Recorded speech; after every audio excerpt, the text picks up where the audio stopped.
दोस्तों आज हम फंडामेंटल ऑफ पार्टनरशिप फॉर्म का लेक्चर नंबर 3 शुरू करेंगे और आज और जो एक और नेक्स्ट लेक्चर आने वाला है यानी कि लेक्चर नंबर 4 वो दोनों के दोनों लेक्चर जो है वो ड्राइंग्स इंटरेस्ट ऑन ड्राइंग से रिलेटेड होने वाला है। यानी आज का आप पूरा लेक्चर और अगला एक और लेक्चर है, अगर आप ये दोनों कंप्लीट कर लेते हैं तो आप इंटरेस्ट ऑन ड्राइंग्स का जो कैलकुलेशन होता है किसी भी तरह का क्वेश्चन आपके एग्जाम में आ जाए आप आसानी से सॉल्व कर सकते हैं। हर तरह के ट्रीटमेंट मैं बताऊंगा, हर तरह से कैसे सॉल्व किया जा सकता है। एक सिंपल मेथड होता है, एक प्रोडक्ट मेथड होता है, ये सब चीज के बारे में हम समझेंगे। ठीक है, तो पूरा डिटेल से समझते हैं कि सबसे पहले ड्राइंग्स का मतलब समझ लेते हैं कि ड्राइंग्स का मतलब क्या होता है। उसके बाद हम समझेंगे कि ड्राइंग्स अगेंस्ट कैपिटल और ड्राइंग्स अगेंस्ट प्रॉफिट क्या होता है। तो सबसे पहले हम शुरू करते हैं ड्राइंग्स का मतलब क्या है। ड्राइंग्स का मतलब मैं पहले भी बार बार बता चुका हूं कि ड्राइंग्स का सिंपल सा मतलब एक बिजनेस का ओनर जो है अपने घर से पर्सनल प्रॉपर्टी जो है वो अपने बिजनेस में लेके आता है तो वो कैपिटल कहलाता है। वैसे ही अगर बिजनेस का कोई भी चीज पर्सनल पर्पस के लिए लेके जाता है तो वो ड्राइंग्स कहलाता है। कुछ भी बिजनेस से कुछ भी तो क्या है, drawings means the amount withdrawn in cash. ये जो अमाउंट दिख रहा है ना, ये अमाउंट का मतलब जो होता है वो कैश नहीं होता है। अमाउंट का मतलब कुछ भी बिजनेस का कोई भी चीज, चाहे बिजनेस का कोई एसेट्स हो, चाहे बिजनेस का कैश हो या बिजनेस के बैंक अकाउंट से आप अमाउंट विड्रॉ कर रहे हैं, तो ये अमाउंट जो आपको यहाँ दिख रहा है ये अमाउंट का मतलब सिर्फ कैश नहीं होता है। तो लिखा है drawings means the amount withdrawn in cash or kind by partner for their personal use. कमाल है ना कि चाहे वो कैश में या इन काइंड मतलब कि एसेट्स कोई सामान अगर आप कोई पार्टनर जो है पर्सनल यूज के लिए लेके जाता है तो ड्राइंग्स है। ड्राइंग्स का दो तरह से होता है, एक होता है ड्राइंग्स अगेंस्ट कैपिटल और ड्राइंग्स अगेंस्ट प्रॉफिट। यानी ये जो हमने यहाँ ड्राइंग्स का डेफिनेशन लिखा है वो एक्चुअल में ड्राइंग्स अगेंस्ट प्रॉफिट वाला होता है। यानी कि अगर आपसे कोई कहता है कि ड्राइंग्स अगेंस्ट प्रॉफिट मतलब वो नॉर्मल ड्राइंग्स है। और ये जो ड्राइंग्स अगेंस्ट कैपिटल दिख रहा है ना, ये आज के डेट में बस बच्चों को घुमाने के लिए बोल दिया है, ऐसा वर्ड यूज कर रहे हैं, बट इसका असली नाम होता है ड्राइंग्स अगेंस्ट कैपिटल नहीं बल्कि विड्रॉल ऑफ कैपिटल। क्या होता है? Withdrawal of capital. तो अब दोनों में हम अंतर समझते हैं। सबसे पहले होता है मीनिंग ड्राइंग्स, यानी कि अगर आपने बिजनेस में 1 लाख रुपए लेके आए हो, कितना रुपए लेके आए? बिजनेस में 1 लाख रुपए। तो बिजनेस में अगर आप पैसा लेके आते हो तो क्या जनरल एंट्री होता है? कैश, बैंक, और अगर कोई एसेट्स के फॉर्म में लेके आए हो तो एसेट्स अकाउंट डेबिट हो जाता है।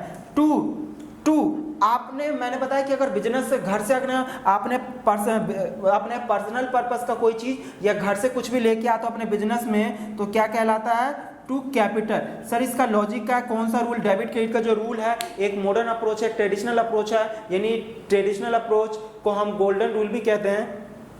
तो ये गोल्डन रूल से कैसे? गोल्डन रूल में 3 होता है, personal account, real account, nominal account. तो सर ये जरा समझाएंगे। कैश तो हमारे लिए एक एसेट्स और एसेट्स के लिए एसेट्स रियल अकाउंट होता है। रियल का हमने सुना डेबिट वर्ड कम्स इन, यानी डेबिट वर्ड कम्स इन, जो चीज आती है उसे डेबिट करो। सर ये कैपिटल यानी कि पर्सनल नेचर का है, यानी किसी पर्सन से रिलेटेड है। और जब भी किसी पर्सन से रिलेटेड होता है तो हमने क्या समझा था कि debit the receiver, credit the giver. और एक बार में जब जनरल एंट्री आप कर रहे हो तो या तो रिसीवर के पॉइंट ऑफ व्यू से देखोगे या गिवर के पॉइंट ऑफ व्यू से देखोगे, दोनों एक साथ नहीं हो सकता है। मतलब ये कि यहाँ पे फर्म के पास आ रहा है तो फर्म रिसीवर हो गया और जो दूसरा पर्सन हो देने वाला, तो दोनों को नहीं। आपको बस ये देखना है कि बुक किसके बुक में रिकॉर्ड हो रहा है? फर्म्स के बुक में ना। ठीक है, तो फर्म्स और दूसरा यहाँ पे कौन है इंसान जिससे लेन देन हो रहा है? पार्टनर यानी ओनर और फर्म जब जनरल एंट्री करते हैं तो ओनर और फर्म दोनों को अलग अलग रखा जाता है। तो इसका मतलब ओनर जो है यहाँ पे गिवर है, गिवर को क्या करते हैं? हमेशा क्रेडिट करते हैं। ये जो हमने यहाँ पे कैपिटल लिखा है ये एक प्रकार से ओनर है दोस्तों,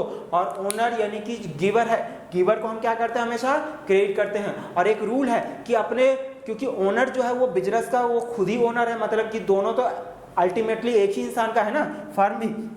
तो इसीलिए फर्म कहती है भाई अब आपस की बात है तो फर्म दो लोगों से पैसा लेती, एक बाहर वाले से एक अंदर वाले से।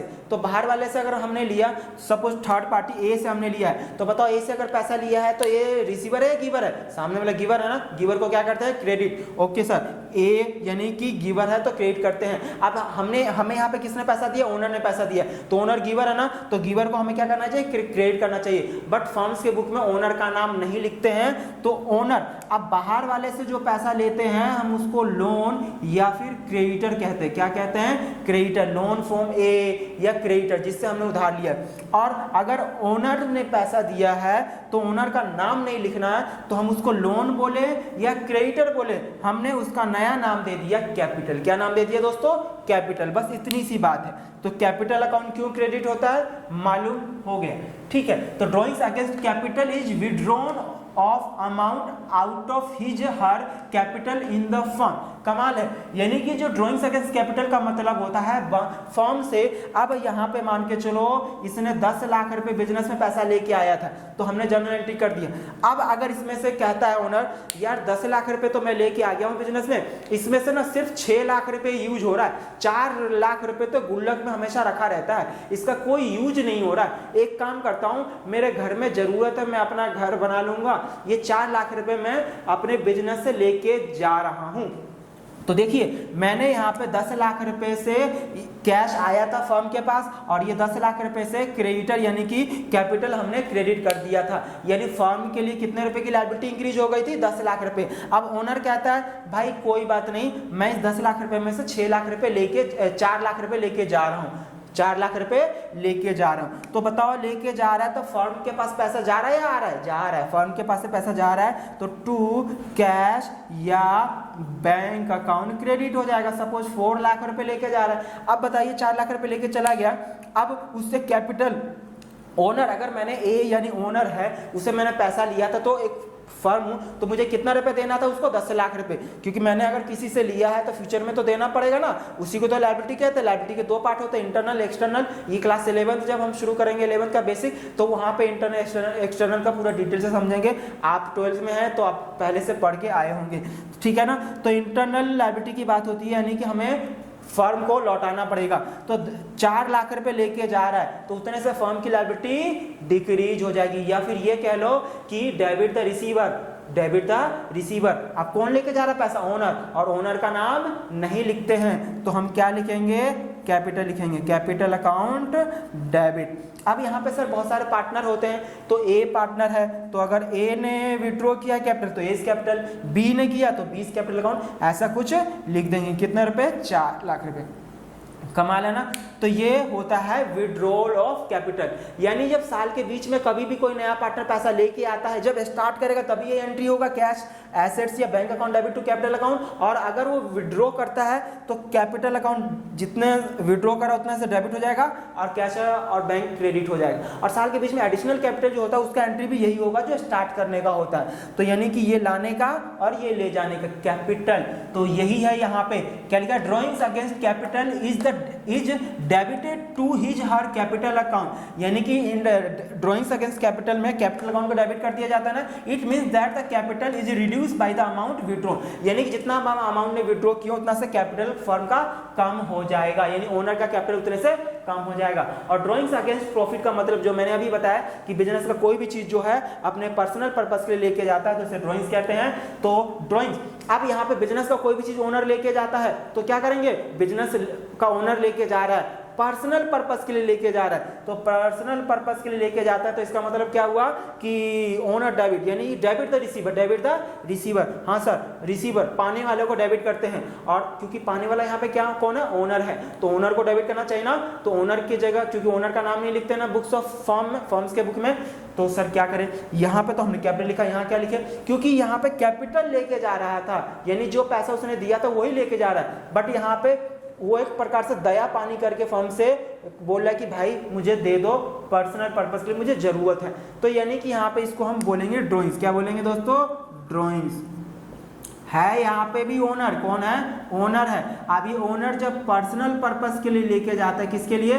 पर्सनल पर्पस के लिए तो उस ओनर के नाम की जगह ड्राइंग्स लिखते हैं, और अगर कैपिटल विड्रॉ लेके जा करता है तो कैपिटल। ठीक है, तो ड्राइंग्स, अब ड्राइंग्स डेबिट हो गया। अब लेके क्या गया, अगर कैश लेके गया है तो टू कैश हो जाएगा, अगर बैंक से अमाउंट डायरेक्ट लेके गया है तो बैंक अकाउंट हो जाएगा, अगर कोई एसेट्स अगर लेके गया है तो एसेट्स अकाउंट हो जाएगा क्रेडिट। कमाल है। और ये जो ड्राइंग्स है ना, ये इस यानी बिजनेस से कुछ ले जाने से उसका कैपिटल कम नहीं होगा, मतलब ये जो फ्यूचर में होने वाला जो प्रॉफिट है ना, उस एक्सपेक्टेड प्रॉफिट में से कहता है कि जब प्रॉफिट होगा तो भाई मेरे हिस्से में से इतना कम कर देना। ठीक है, अभी इसका डिटेल से मतलब समझते हैं। Drawings against profit means drawings by a partner against his her expected share of profit for the year during against profit is debited to drawings account and not the capital account of the partner. हाँ sir, ये expected profit का मतलब क्या है, ये आपने profit and loss account बनाना सीखे हो क्लास 11th में, और उसके बाद आपने सीखा था बैलेंस शीट। याद करिए, यहाँ पे जो नेट प्रॉफिट होता था वो यहाँ पे कैपिटल में प्लस हो जाता था, और याद करिए ड्राइंग्स यहाँ पे माइनस करते थे। ड्राइंग्स याद है ना? हाँ सर, ड्राइंग्स हम यहाँ पे माइनस करना सीखे थे। तो इसका मतलब यही हुआ कि आपने सपोज आपके पास 6 लाख रुपए कैपिटल था, 2 लाख रुपए का प्रॉफिट हो गया, और आपने 50,000 रुपए जो है विड्रॉ कर लिए थे। तो 50,000 रुपए आपने बिजनेस से पर्सनल पर्पस के लिए लेके गए थे, तो अब जब आपके हिस्से का 2 लाख रुपए का प्रॉफिट होगा तो 2 लाख रुपए के प्रॉफिट में से 50,000 रुपए तो ऑलरेडी ले जा चुके हो, तो अब आपके हिस्से में कितना प्रॉफिट मिलना चाहिए, 1,50,000 रुपए। तो देखो इसका इफेक्ट जो है वो कितना आएगा, 750 आएगा। 750 लाख ना, कमाल है ना? हाँ सर, हमने ये सीखा है। ये इसका कैपिटल में सर, तो ये प्रॉफिट में प्लस या माइनस करना चाहिए। आप ये कैपिटल में क्यों किए? इसका खेल है कि कैपिटल 2 तरह का होता है, एक फ्लैक्चुएटिंग होता है, एक फिक्स्ड होता है। ये फ्लैक्चुएटिंग और फिक्स्ड कैपिटल का जो खेल है वो मेरे ख्याल से लेक्चर नंबर जो है मेरे असाइनमेंट का, इसमें मेरा लेक्चर जो आने वाला 6 और 7 यानी छठा लेक्चर जो होगा और 7वां लेक्चर जो होगा, ये दोनों फिक्स्ड और फ्लैक्चुएटिंग कैपिटल के बारे में ही है। तो हम लेक्चर नंबर 6 में सीखेंगे कि कैपिटल फिक्स्ड और फ्लैक्चुएटिंग में क्या अंतर होता है। अभी बस यही समझिए कि ये हम कैपिटल में से कैपिटल में प्रॉफिट प्लस करते थे माइनस ड्राइंग, मतलब ये ड्राइंग का इफेक्ट नेट जो है नेट प्रॉफिट पे पड़ता है। थोड़ा बहुत कभी इंपैक्ट आता है जब फ्लैक्चुएटिंग होता है, तो इसका डिटेल हम लेक्चर नंबर 6 में सीखेंगे। ठीक है, कंप्लीट हो गया। तो इसका मतलब अगर ड्राइंग्स अगेंस्ट प्रॉफिट, अगर क्वेश्चन में सर कैसे पता चलेगा कि सर ये ड्राइंग्स अगेंस्ट कैपिटल है या ड्राइंग्स अगेंस्ट प्रॉफिट है, दोस्तों इसके लिए हमेशा आपके क्वेश्चन में बोलेगा, क्या बोलेगा कि कैपिटल विड्रॉन बाय पार्टनर। कोई भी पार्टनर ने कैपिटल विड्रॉ कर लिया है, बट ड्राइंग्स के लिए या तो ड्राइंग्स अगेंस्ट प्रॉफिट बोलेगा या फिर सीधा सीधा क्या बोलेगा कि बिजनेस का कोई भी चीज उसने अपने पर्सनल पर्पस के लिए लिया है। क्या? बिजनेस का कोई भी चीज विड्रॉ किया है पर्सनल पर्पस के लिए, तो ड्राइंग्स अगेंस्ट प्रॉफिट ही होगा। ठीक है सर, समझ में आ गया। Part, it is a part of capital और विड्रॉन ऑफ कैपिटल, यानी कि कैपिटल का पार्ट होता है। हाँ सर, ये एक्सपेक्टेड प्रॉफिट का पार्ट होता है, फ्यूचर में जो हम एक्सपेक्ट करते हैं। इफेक्ट, इट रिड्यूस कैपिटल, इससे कैपिटल हमारा कम हो जाता है, इसका कैपिटल से कोई लेना देना नहीं है। इंटरेस्ट ऑन ड्राइंग्स, यानी कि अब क्योंकि कैपिटल की बात हो रही है, कैपिटल का विड्रॉन हो रहा है, कैपिटल कम या ज्यादा हो रहा है, तो उस पे ड्राइंग्स का क्या लेने देना, तो यहाँ पे ड्राइंग्स का कोई लेने देना नहीं, और इस पे ड्राइंग्स कैलकुलेट होता है, इंटरेस्ट ऑन ड्राइंग्स कैलकुलेट होता है। ये इंटरेस्ट ऑन कैपिटल, जब हम इंटरेस्ट ऑन कैपिटल की बात करेंगे तो इसको कंसीडर करेंगे, इसको नहीं करेंगे। जब इंटरेस्ट ऑन ड्राइंग्स की बात करेंगे तो इसको कंसीडर नहीं करना है, इसको करना है। और नेक्स्ट है जर्नल एंट्री, जो हमने सीख लिया। कमाल है, ये ड्राइंग्स अगेंस्ट कैपिटल और ड्राइंग्स अगेंस्ट प्रॉफिट का मतलब आपको समझ में आ गया होगा। अब हम बात करते हैं कैलकुलेशन की, कि ये इंटरेस्ट ऑन ड्राइंग्स कैसे कैलकुलेट करते हैं। तो ये इंटरेस्ट ऑन ड्राइंग्स 2 रास्ते हैं कैलकुलेट, यानी 2 तरह का होता है ड्राइंग्स। हम ये जो ड्राइंग्स की बात कर रहे हैं, कौन सा ड्राइंग्स इसकी बात कर रहे हैं, इसको भूल जाइए, क्योंकि ये क्या है, drawings against capital, withdrawal of capital. एक बार कैपिटल लेके आ गया, एक बार कैपिटल लेके चला गया, जाने दो। मतलब ये अब यहाँ पे जो भी हम बात करेंगे ये वाले की, जब भी हम ड्राइंग्स बात करेंगे मतलब ये, तो इसका मतलब यहाँ पे calculation of interest on drawing जो दिख रहा है वो दो तरह का ड्राइंग्स होता है, एक होता है इरेगुलर, दूसरा होता है रेगुलर। इरेगुलर तो नाम से ही पता चल रहा है कि कभी कभार, मतलब कि अलग अलग समय पे, और रेगुलर अभी दोनों का मतलब समझते हैं। सबसे पहले इरेगुलर का मतलब समझ लेते हैं। Irregular drawing it means drawings for some amount or different amount at irregular interval, यानी कि यहाँ पे एक ही अमाउंट या अलग अलग अमाउंट विड्रॉ कर रहे हो अलग अलग समय पे, सीधी सी बात। रेगुलर ड्राइंग्स का मतलब क्या है? It means drawings of the same amount, ये बहुत बड़ा पॉइंट लिखा हुआ है, same amount and given regular interval. कमाल है, इसमें बहुत लॉजिक छुपा हुआ है, क्योंकि जब हम आगे इंटरेस्ट ऑन ड्राइंग्स का कैलकुलेशन करेंगे, एक नंबर का क्वेश्चन आपके एग्जाम में पूछ सकता है, तो वो एक नंबर का जब पूछेगा तो वो आपको रेगुलर ड्राइंग्स वाले में से ही पूछेगा, इरेगुलर वाले में से नहीं पूछेगा। तो रेगुलर वाले का मतलब क्या? It means drawings of same amount, यानी सेम अमाउंट होना चाहिए, ऑफ रेगुलर इंटरवल यानी सेम टाइम गैप में। सर ये क्या है सेम टाइम गैप? अभी हम धीरे धीरे सीखेंगे, ठीक है। दोनों के मेथड है, यानी कि अगर रेगुलर इरेगुलर है तो आपके पास दो ही रास्ते हैं इंटरेस्ट ऑन ड्राइंग्स कैलकुलेट करने के, simple interest method, product method. But जब हम बात करेंगे रेगुलर की, तो रेगुलर में आपका ये एवरेज पीरियड मेथड तो है, साथ में ये 1 और ये 2 और ये जो 3 दिख रहा है ना, ये भी है। इसका मतलब ये कि जब हम इसकी बात करेंगे तो इसमें 1 + 2 + 3 यानी 3 मेथड है। यानी जब भी रेगुलर ड्राइंग्स अगर होता है तो आप सिंपल इंटरेस्ट मेथड को भी फॉलो कर सकते हैं, आप प्रोडक्ट मेथड को भी फॉलो कर सकते हैं, और जो ये रेगुलर ड्राइंग्स का जो एवरेज पीरियड मेथड अलग से है ये भी फॉलो कर सकते हैं। बट ये जो एवरेज पीरियड मेथड जो है, जिसको हम शॉर्टकट मेथड बोलेंगे, ये सिर्फ और सिर्फ रेगुलर ड्राइंग्स पे ही होगा, और ये दोनों जो है वो चाहे इरेगुलर हो या रेगुलर, दोनों के लिए एप्लीकेबल है। कमाल है। तो ये हमें इसका मतलब समझ में आ गया। अब हम अपने असाइनमेंट का क्वेश्चन नंबर 3 करते हैं, तो आप इसको एक बार नोट कर लीजिए, फिर हम क्वेश्चन नंबर 3 और 4 आज के क्लास में करेंगे, और आज हम तीनों मेथड को एक एक करके एक्सप्लेन करेंगे कि तीनों मेथड में क्या डिफरेंसेज है और किस तरह से डिफरेंसेज है, और कब ये और कब ये मेथड लगाया जा सकता है। हम तीनों मेथड की बात आज ही करेंगे, तो आप पहले जल्दी से नोट कर लीजिए। चलिए हम अपने असाइनमेंट का क्वेश्चन नंबर 3 देखते हैं। क्वेश्चन नंबर 3 में क्या लिखा है? क्वेश्चन नंबर 3 में आपको बोला है A withdrew ₹1,20,000, rate of interest on drawings is 10% per annum, calculate interest on drawings on 31st December 2022। मतलब ये कि withdrew लिखा हुआ, मैंने बताया कि क्वेश्चन में withdrew लिखा हो या फिर ड्राइंग्स अगेंस्ट प्रॉफिट लिखा हो या ड्राइंग्स फॉर पर्सनल पर्पस लिखा हो, तो इसका मतलब ड्राइंग्स अगेंस्ट प्रॉफिट ही है। हमेशा ड्राइंग्स अगेंस्ट प्रॉफिट ही मानेंगे इन सारे सिचुएशन में। अगर ड्राइंग्स अगेंस्ट कैपिटल है तो उसके लिए विड्रॉल ऑफ कैपिटल या ड्राइंग्स अगेंस्ट कैपिटल क्वेश्चन में बोलेगा, अदरवाइज हमेशा नॉर्मल ड्राइंग्स मानेंगे अगेंस्ट प्रॉफिट वाला, ठीक है। और ड्राइंग्स अगेंस्ट प्रॉफिट होता है तभी इंटरेस्ट ऑन ड्राइंग्स की कैलकुलेशन की बात होती है, अदरवाइज कभी नहीं होता है। तो जल्दी से देखिए, इस क्वेश्चन में सिर्फ विड्रॉ लिखा हुआ, मतलब ड्राइंग्स है अगेंस्ट प्रॉफिट वाला। अब मैं बार बार अगेंस्ट प्रॉफिट नहीं बोलूंगा, जब भी ड्राइंग्स बोलूंगा मतलब अगेंस्ट प्रॉफिट वाला है, मतलब जो आज तक आप ड्राइंग्स का मतलब समझते आए हैं वो, ठीक है। तो ये विड्रॉ किया 1,20,000 रुपये का 10% पर एनम से इंटरेस्ट चार्ज होना है 31 दिसंबर, यानी कि 31 दिसंबर इसका क्लोजिंग डेट है। तो ये 4 सिचुएशन है इंटरेस्ट ऑन ड्राइंग्स कैलकुलेट करने का, यानी कि फर्स्ट यानी इंटरेस्ट ऑन, क्या लिखा है क्वेश्चन में, interest on as drawings calculate करना है आपको।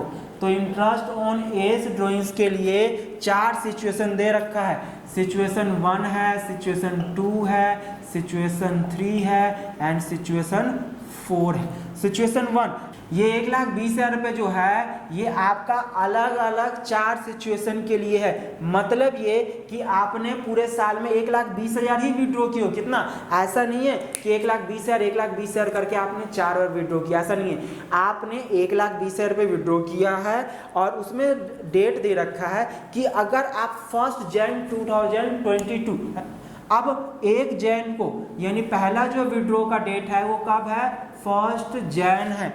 दूसरा डेट क्या है आपका, 30 जून है। और तीसरा जो है वो है आपका 31 अक्टूबर। और आखिरी वाला जो है 31 दिसंबर। इसमें क्लोजिंग डेट नहीं दे रखा है, तो क्लोजिंग डेट नहीं दे रखा है, डेट दे रखा है 31 दिसंबर है। क्या है डेट, 31 दिसंबर 2022।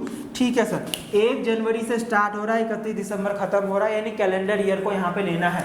तो बताइए कि रेट ऑफ ड्रॉइंग जो है वो 10% है, यानी हर सिचुएशन के लिए 10/100 है। तो इसमें तो कोई डाउट होना ही नहीं चाहिए। अब सीधी सी बात है कि बताइए 1 जनवरी से 31 दिसंबर पूरे साल हो गया ना। हाँ सर, तो पूरे साल का 1,20,000 रुपये का 12,000 रुपये आ जाएगा इंटरेस्ट ऑन ड्रॉइंग्स। कमाल, खेल खत्म। अब ये जो 1,20,000 है कब है, 30 जून। 30 जून से 31 दिसंबर आने में कितना समय लगेगा, 30 जून, जून जा चुका है, इसका मतलब जुलाई से काउंट होगा। तो 1 जुलाई से 31 दिसंबर होते हैं 6 महीने। सर यहाँ पे आपने महीना नहीं, आप कैलकुलेट करके देख सकते हैं। यहाँ पे 1,20,000 है, 10% है पूरे 1 साल के लिए ना। तो 1 साल में कितने महीने होते हैं, 12 महीने। और टोटल ये कट के 1 ही आ जाएगा, इसलिए मैंने यहाँ 1 नहीं लिखा है। तो इसका मतलब यहाँ पे कितना आ जाएगा, 6,000 रुपये आ जाएगा। आप बताइए 31 अक्टूबर, अक्टूबर जा चुका है, नवंबर दिसंबर, अक्टूबर जा चुका है, नवंबर दिसंबर, यानी 1 नवंबर से 31 दिसंबर 2 महीने। कमाल है। और 31 दिसंबर को की हो, आज मैंने आपसे उधार लिया और आज ही क्या आप इंटरेस्ट मांगेंगे मुझसे, नहीं ना। इसका मतलब ये कि आज अगर हमने उधार लिया है, साल खत्म हो रहा है, चाहे लोन हो या कुछ भी हो, तो अगले साल अब इंटरेस्ट देना पड़ेगा ना। At the end of year, यानी जिस डेट को लोन लिया उसी डेट को तो इंटरेस्ट नहीं कैलकुलेट किया जाता है ना। ठीक है सर, तो यानी 31 दिसंबर क्लोजिंग डेट है, इसी डेट को आपने लिए हो, तो कितने पीरियड के लिए आपने यूज किए हो अमाउंट, 0 पीरियड के लिए सर। तो इसका मतलब यहाँ तो 0 आ गया। अब इसका देख लेते हैं कितना रुपये आ रहा है, 2,000 रुपये। कमाल है ना। तो ये क्वेश्चन नंबर 3 सिंपल था, सिंपल इंटरेस्ट मेथड से। तो आप इसको नोट कर लीजिए। हम क्वेश्चन नंबर 4 करेंगे, और क्वेश्चन नंबर 4 में जैसा कि मैंने अभी बताया कि सिंपल इंटरेस्ट मेथड को भी आज सीखेंगे, उसी क्वेश्चन को क्वेश्चन नंबर 4 को simple interest method, product method और शॉर्टकट मेथड तीनों से करेंगे। तो आप इसको नोट करिए। चलिए हम अपने असाइनमेंट को क्वेश्चन नंबर 4 देख लेते हैं। ए withdrew ₹4,000 per month, rate of interest on drawings is 10% per annum, calculate interest on drawings if amount is withdrawn in the beginning of every month. कमाल है, यानी साफ साफ क्वेश्चन में बोला कि 4,000 रुपये हर महीने विड्रॉ किया जा रहा है, interest on drawings 10% per annum है। और ये जो कंडीशन दे रखा है कि हर महीने विड्रॉ किया जा रहा है, कब किया जा रहा है, in the beginning of every month, हर महीने की पहली तारीख को विड्रॉ किया जा रहा है। हम यहाँ पे मान लेते हैं कि हमारा जो फाइनेंशियल ईयर है वो 1 अप्रैल 2021 से शुरू हुआ होगा और ख़त्म हुआ होगा 31 मार्च 2022 को। ठीक है सर, तो इस डेट को तो बताइए हर महीने की पहली तारीख को विड्रॉ किया जा रहा है, तो पहली बार उसने कब विड्रॉ किया होगा, 1 अप्रैल 2021 को। हाँ सर, उसके बाद 1 अप्रैल 2021 को अगर विड्रॉ किया होगा तो कितना किया होगा, 4,000 रुपये किया है सर, पहली बार हर महीने की पहली तारीख। आप बताओ 1 अप्रैल से 31 मार्च आने में कितना समय लगेगा, 1 अप्रैल 2021 से 31 मार्च आने में सर पूरे साल लगते हैं, यानी 12 महीने। कितना परसेंट कैलकुलेट करना है सर, 10% है। कितने महीने के लिए कैलकुलेट होगा सर, 12 महीने के लिए, और 1 साल में 12 महीने होते हैं ना। हाँ जी सर, तो ये कितना आ जाएगा आपका, 400 रुपये आ जाएगा। कमाल है। तो ऐसे ही आप पूरे 12 महीने के लिए कैलकुलेट करेंगे, मेरे साथ आप करिए फटाफट। अब दूसरी बार कब हो रहा है, अप्रैल के बाद क्या आएगा, मई। तो ऐसे ही हर महीने का आप कैलकुलेट कर लेंगे, करिए जल्दी से। हाँ जी, तो क्या करना है कि हमने क्या समझा है कि 4,000 रुपये हर महीने ना, साल में 12 बार विड्रॉ किया जा रहा है ना। तो पहला हमने देख लिया। दूसरा 1 अप्रैल के बाद अगला महीना कौन सा था, मई। मई में 1 तारीख को अगर विड्रॉ करेगा तो बताओ 1 मई से 31 मार्च आने में कितना महीना, 11 महीने। तो जब 11 यानी 10 मई, ये तो इतना ही रहेगा, तो इसका कैलकुलेट करने पे 367 आ जाएगा। उसके बाद 1 जून से 31 मार्च आने में कितना समय लगेगा, पूरे के पूरे 10 महीने। तो इसका मतलब 4,000 रुपये का 10% 10 महीने के लिए कितना आ जाएगा, 333। अब फिर 1 जुलाई को, क्योंकि जून के बाद अगला महीना जुलाई आता है, 1 जुलाई से 31 मार्च आने में कितना महीना है, 9 मंथ, तो 9 मंथ के लिए कितना आ जाएगा, 300 रुपीज आ जाएगा। फिर 1 अगस्त से 31 मार्च आने में कितना महीना, 8 महीने, तो 8 महीने का कितना आ जाएगा आपका 267।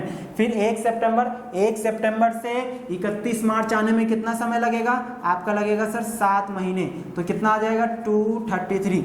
उसके बाद 1 अक्टूबर से 31 मार्च आने में कितना समय लगेगा, 6 महीने सर, तो 6 महीने के लिए कितना आ जाएगा सर, 200 आ जाएगा। फिर 1 नवंबर से 31 मार्च आने में कितना लगेगा, 5/12 यानी 5 महीने के लिए, तो कितना आ जाएगा 167। 1 दिसंबर 2021 से 31 मार्च 2022 आने में सर 4 महीने लगेगा, तो 4 महीने के लिए कितना आ जाएगा 133। उसके बाद 1 जनवरी से 31 मार्च 3 महीने होते हैं सर, 3 महीने के लिए कितना आ जाएगा 100। उसके बाद फिर 1 फैब से 31 मार्च आने में कितना महीना, 2 महीने, तो 2 महीने के लिए कितना 67।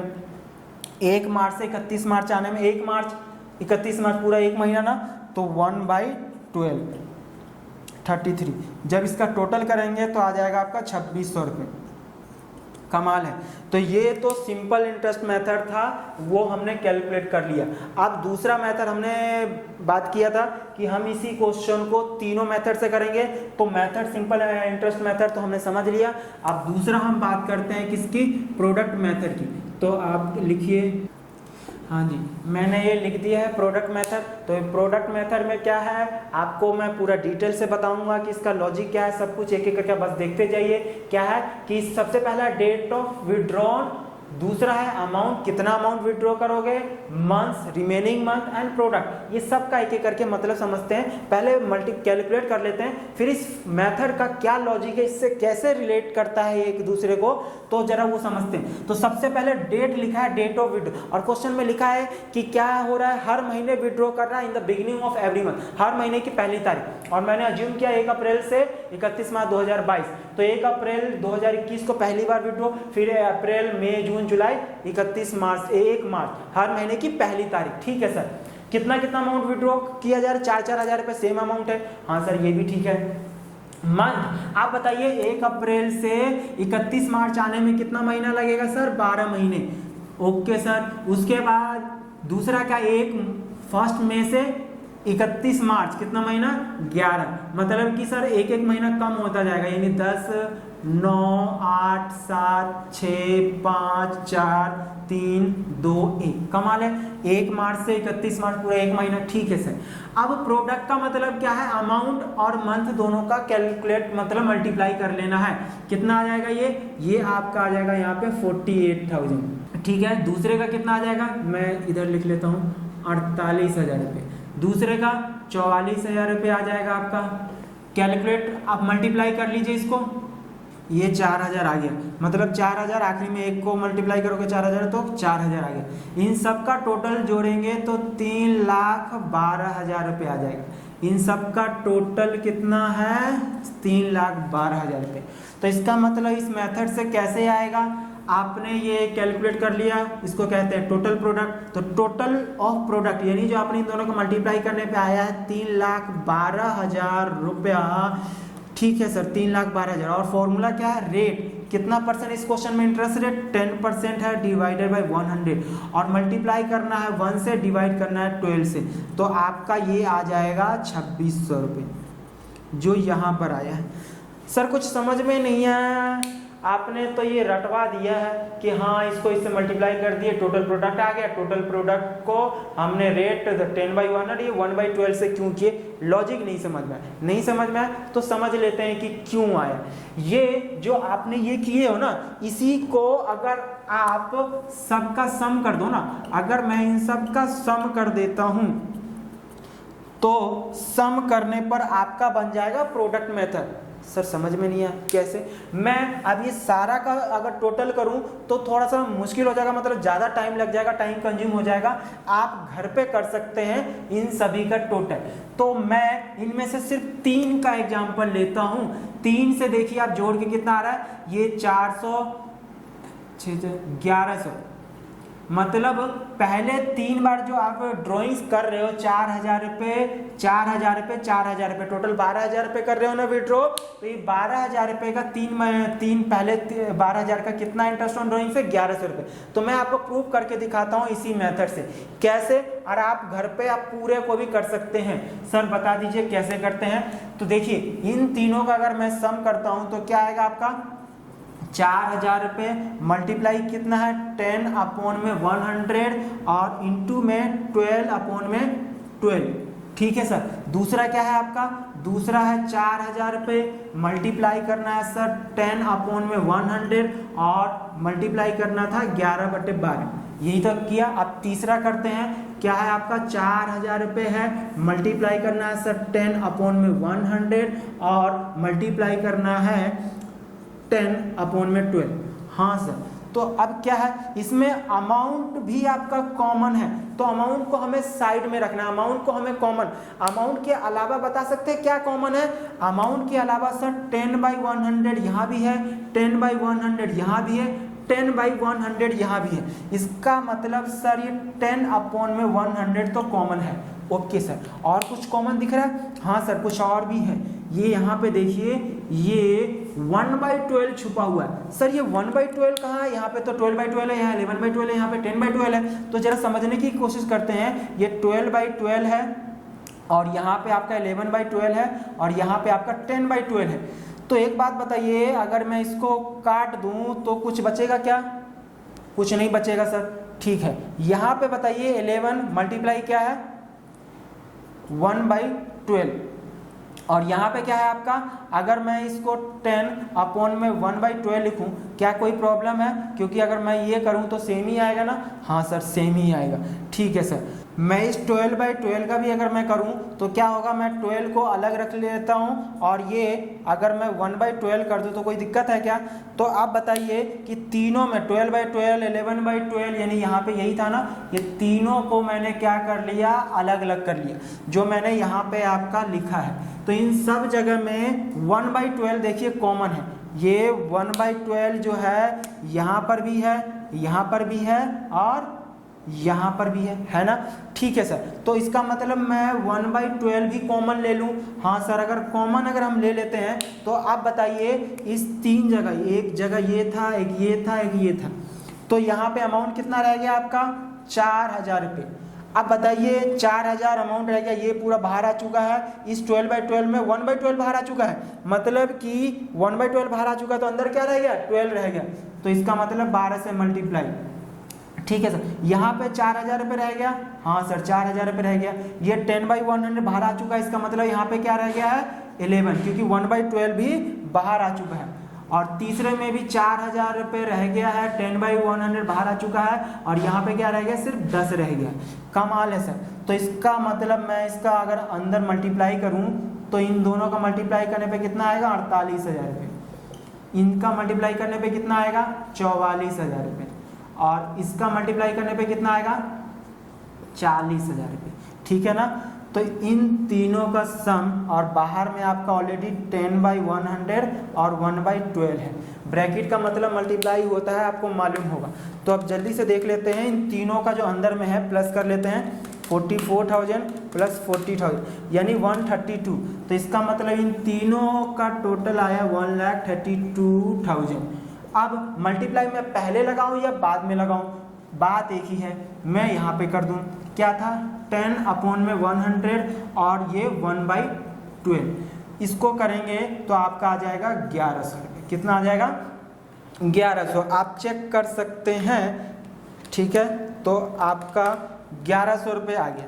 देखिए मैंने बोला था ना पहले 3 ड्राइंग्स का ही मैंने चेक किया है। अगर आप इन सब का करेंगे तो कॉमन, इसका मतलब प्रोडक्ट मेथड जो है ये सिंपल इंटरेस्ट मेथड का ही एक कॉमन ले लिया गया है। आप देखिए ना कि अब ये 48,000 रुपये जो आप कह रहे थे ना 48,000 44,000 40,000, ये एग्जांपल से मैंने प्रूव किया ना 48 44 40 कैसे आए। तो यानी कि क्यों मल्टीप्लाई किए हैं 12 से ये इतने महीने से और लास्ट में हमने 1/12 से क्यों डिवाइड किया, हमने लॉजिक समझ लिया है। तो फॉर्मूला देखिए प्रूफ हो गया। टोटल ऑफ प्रोडक्ट यानी कि तीनों का जो टोटल है जो आपने मल्टीप्लाई करने पे लाए थे ये तीनों को हमने एग्जांपल लिया है। तो तीनों का टोटल प्रोडक्ट ये प्रोडक्ट ही तो है। 48 सर कैसे आया, 4000 इंटू 12, 4000 इंटू 11, 4000 इंटू 10, तो ये प्रोडक्ट था, प्रोडक्ट का टोटल 1,32,000। फिर क्या रेट, रेट था 10%, 10/100 और इंटू 1/12। कमाल है ना, प्रूफ हो गया ना। तो हमने दो मेथड सीख लिया, सिंपल इंटरेस्ट मेथड और प्रोडक्ट मेथड। हम इसी में शॉर्टकट मेथड को भी समझेंगे, तो आप इसको नोट कर लीजिए और फटाफट 2 मिनट के अंदर में शॉर्टकट मेथड से कंप्लीट कर लेंगे। अब इसको नोट करिए। चलिए अब हम शॉर्टकट मेथड से भी देख लेते हैं। तो ये शॉर्टकट मेथड में क्या है फॉर्मूला, टोटल ड्रॉइंग्स। हर महीने आप कितना रुपए विड्रॉ कर रहे हो सर, 4000 रुपये। कितने बार पूरे सर, हर महीने मतलब साल में 12 महीने होते हैं। हाँ सर, तो इसको मल्टीप्लाई कर देंगे तो क्या आ जाएगा आपका, 48,000 रुपये आ जाएगा। टोटल ड्रॉइंग्स कितना आ गया, 48,000 रुपये। आप बताइए रेट कितना परसेंट क्वेश्चन में बोला है, 10% बोला है, तो 10/100। और ये एवरेज पीरियड, ये एवरेज पीरियड जो है यहाँ पे 6.5/12। आप इसको घर पे खुद से कैलकुलेट करके देखिए जरा। आप अपने नोटबुक में इसका कैलकुलेशन करेंगे। 2600 रुपये, कितना रुपये आ रहा है ये आपका आ रहा है 2600 रुपये। सर ये तो कमाल हो गया। यानी कि हमने ये मेथड, सिंपल इंटरेस्ट मेथड, इतना सारा महाभारत हमने कर दिया। हमने प्रोडक्ट मेथड में इतने सारे पापड़ बेल दिए, इतने कॉलम बनाना, ये मल्टीप्लाई करना, ये तो सर बहुत ही कमाल हो गया। हमने क्या किया, सिर्फ 4000 रुपये को 12 से मल्टीप्लाई, यानी टोटल ड्रॉइंग्स, यानी एक साल में हमने कितना ड्रॉइंग्स विड्रॉ किया है, टोटल ड्रॉइंग्स कैलकुलेट हमने कर लिया। उसके बाद रेट और सीधा 6.5 डिवाइड 12, ये 2600 रुपये आ गया। इतना आसान, ये तो सर 1 मिनट भी नहीं लगेगा, हम तो बहुत आसानी से कर लेंगे। सर ये वाला का मतलब बता दो सही से, ये 6.5 क्या है सर, ये 6.5 क्यों आया, कहाँ से आया, कैसे आया, सीखेंगे अगले लेक्चर में। तो दोस्तों आज हमने इंटरेस्ट ऑन ड्राइंग्स की कहानी शुरुआत किया है। इंटरेस्ट ऑन ड्राइंग्स के 3 मेथड होते हैं तीनों, और हाँ ये वाला जो तीसरा मेथड है, ये मेथड आप किसी भी केस में लगा सकते हैं, simple interest method, product method. But ये वाला जो है शॉर्टकट मेथड, जिसको एवरेज पीरियड मेथड भी कहते हैं, इसके लिए कंडीशन है, टर्म्स एंड कंडीशन। 3 कंडीशन होगा तभी ये कंडीशन, मतलब ये वाला मेथड अप्लाई होगा, अदरवाइज ये मेथड अप्लाई नहीं होगा। अभी मैंने लिखा था ना स्टार्टिंग में ही कि ये कब फॉलो किया जाता है, जब रेगुलर ड्राइंग्स है। ये तो रेगुलर हो या इरेगुलर हो, दोनों मेथड कभी भी लग जाएगा किसी भी केस के लिए, पर ये वाला सिर्फ रेगुलर ड्राइंग्स के लिए लगेगा। रेगुलर ड्राइंग्स के लिए 3 कंडीशन होता है कि सेम अमाउंट विड्रॉ किया जा रहा पूरे साल में, और सेम टाइम इंटरवल, यानी कि या तो हर महीने, 1 महीने छोड़ के, ठीक है ना, यानी टाइम गैप भी जो है वो सेम होना चाहिए, तब जाके आपको ये मेथड लगाने को मिल सकता है। तो इसके बारे में हम पूरा डिटेल अगले क्लास में सीखेंगे। ये 6.5 के पीछे का लॉजिक क्या है, ये भी हम अगले लेक्चर यानी कि लेक्चर नंबर 4 में हम पूरा कंप्लीट कर लेंगे कि क्यों आया, कैसे आया, कहां से आया। तो मिलते हैं अगले वीडियो में। Thank you so much.